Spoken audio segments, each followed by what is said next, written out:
The vast landscapes of Star Citizen's microtech have played subject to countless beautifully framed videos and screenshots since its launch over 2 years ago.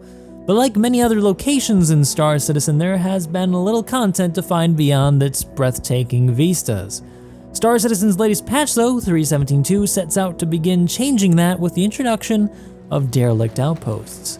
While they're not the first points of interest to make their way into the verse, they are the first to hide secrets that we are only now just beginning to discover that are in some way tied to the lore of Star Citizen.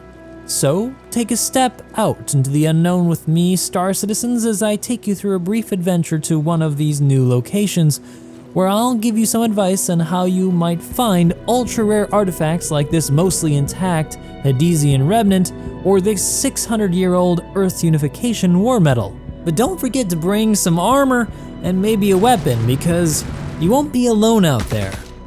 Afterward though, you might also choose to continue on with your own adventures with the sponsor of today's video, Audible.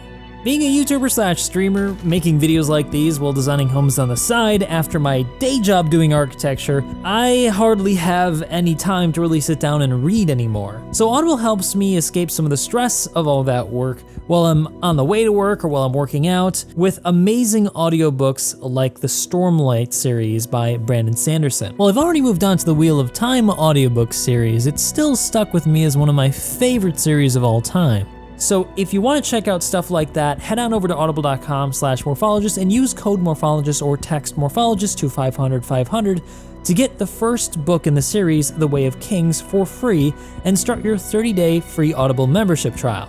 If the Stormlight audiobook series isn't for you though, you can always check out any number of their other fantastic audiobooks like the Wheel of Time series by Robert Jordan, or maybe even The Expanse, with the 1 credit you'll get towards any audiobook you want every month as a member. So if you want to listen to a great story and you also want to support the channel, why not give it a try? So there are a couple ways to get to the derelict outpost that you might choose to use. The first is the easiest, which is to wait for a retrieval op mission to appear under the delivery tab of the contract manager. This will task you with going to one of the 5 known locations around Microtech, although there may actually be more. There, you'll need to pick up a box and drop it off at another location, but don't be fooled, that is just the method for you to get there because there's a lot more for you to do and discover while you're there. Alternatively, I know for certain that there are at least 2 outposts near New Babbage within around 50 kilometers of the city center, so if you want to look for them yourselves, you can totally try to do that. I've not compiled a list though yet of all of their locations, so if you're looking for all of them laid out for you to find without the missions, unfortunately I don't have that for you just yet. And if I did, I might not share it because last time I did something like that, people were kind of upset.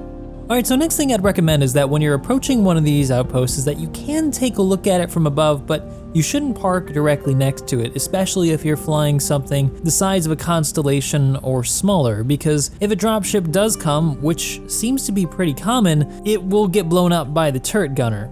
And it won't take very much time to do so. You probably won't be able to make it back to your ship in time to save it. So I'm gonna park my Connie here off on the side of a hill just adjacent to the outpost. That way, I'm certain it'll be safe. One additional thing you may consider doing before you go to one of these outposts, just to save yourself some time, is to bring a vehicle like a Cyclone or a Hover Quad or even a Dragonfly if you've got a smaller vehicle like a Titan. That way you can cover some of this distance in a much shorter time. But one thing you still want to be careful of is when you approach to look out for people in towers like this guy here. I'm sighting in my scope using the page up button and dead on accurate. Now these much longer range scopes actually can be very granular with the zeroing, but the 4x scopes will actually be a little bit more broad, like you'll be able to sight in with 100 and 200 meters, but not anywhere in between.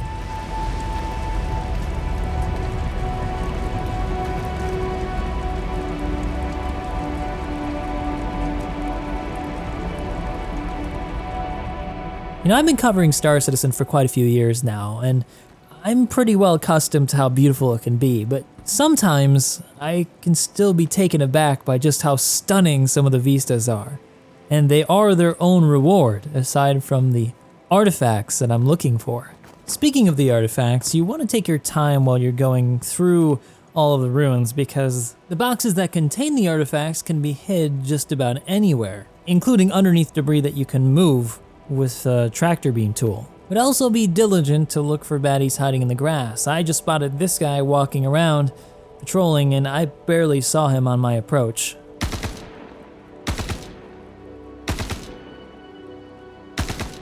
So in the case of this outpost, I got pretty lucky in that there were only 2 pirates walking around and patrolling, but I have encountered up to like 10 at other outposts that I've visited. It seems to be pretty random and perhaps dependent on how many dropships have visited prior to you coming and cleaning it up. So my next recommendation then would be that you approach these outposts pretty cautiously. If you just see a couple, don't assume that those are the only pirates walking around. There may be some hidden somewhere, and if you just walk straight into it and expect them not to engage you, you will be sorely surprised because they have improved the pirate behavior as of this latest update.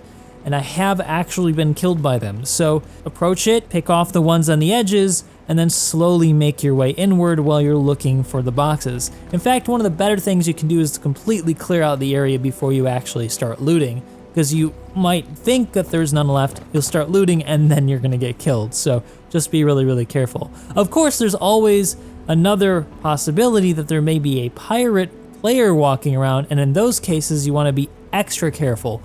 You know, if you see another ship landed nearby, that's when you got some warning bells that should be going off to just be very, very, very cautious. But perhaps ask if that person is friendly as you approach. Not that they'll tell you the truth, but it's worth a shot. Here I'm swapping to some of my longer range optics with my P6LR, just sighting out the other area of this derelict outpost, and it doesn't look like there's anybody else here. So I'm pretty confident that I'll be safe to do some looting, and I've already spotted my first box. I'm gonna go check that out quick and see if we've struck gold with some artifacts. Like I said earlier, they're very rare to find, so you're gonna have to do this quite a lot. And I think this is what's been really exciting about this new update, is that it's kind of a gameplay loop. If you are interested in finding artifacts with stories behind them, then you're gonna keep revisiting these locations even though they don't necessarily pay very well, because there's loot to be had and the possibility of finding something really, really cool is always there. Plus, these locations are just gorgeous. My next major tip for you, and this is just in general for Star Citizen, is to always have a tractor beam tool on hand. You can find them in space stations, usually at the cargo decks. Otherwise, I think there are a few landing zones that actually sell them in some of the shops. You'll have to keep your eye out for them, but you'll also want the tractor beam attachment. You'll see here that without it, I wouldn't have been easily able to move that box to get up to find this loot box here hiding in the corner. Fortunately, it doesn't have anything exciting in it, but still it might have, and I wouldn't have been able to get to it without this nice tractor beam. So don't forget that. Next is how you can deal with these dropships that may come in. Good news is that the turret gunner won't shoot at players on the ground. They're only gonna shoot at ships and vehicles, so you're pretty safe as it approaches. Don't just stand underneath it, though you might get killed. Once it arrives, it'll unload around 6 pirates who will immediately start attacking you. That's of course though if the server is working well, which in the case of this particular session, it was earlier in the PTU, and so unfortunately, they didn't get out immediately, but they eventually did, and I wasn't expecting it. And so I had to find a high position, which is what I'd recommend you do immediately once it arrives, once this goes to live, so that you're ready to take them out as they run at you. Especially on planets like Microtech, where you might have high grass, and you might not actually see them coming.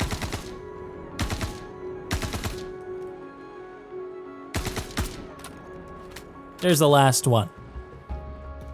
And finally, of course, before you grab that box to take it and deliver it to complete your mission, don't forget to do a little bit of looting to stock up on some needed supplies, and that's about it. Now, unfortunately, on this run, I wasn't able to come up with any really cool artifacts, but that's just how it goes sometimes, and so I'll be back out there again trying to find some more complete artifacts like the one I found earlier, but maybe even better. Hopefully I can find a fully intact, pristine one to show off. I don't know what this is gonna add up to, but I'm interested in finding more about the lore that they're putting into the game. I'm really excited for this kind of gameplay. It's something more than just going and shooting and blowing up ships that just can sometimes feel quite meaningless. Having a real story to explore and find is something that I personally find interesting in the video games that I play, and I hope that you guys do too. So what do you think of this? Are you excited to go out and explore to find some more stuff like this? Have you already gone out and explored and found something even better than what I have? Let me know down in the comment section below, and if you guys like this video and you want to see more, you know what to do. I've been Morphologist. See you in the next one.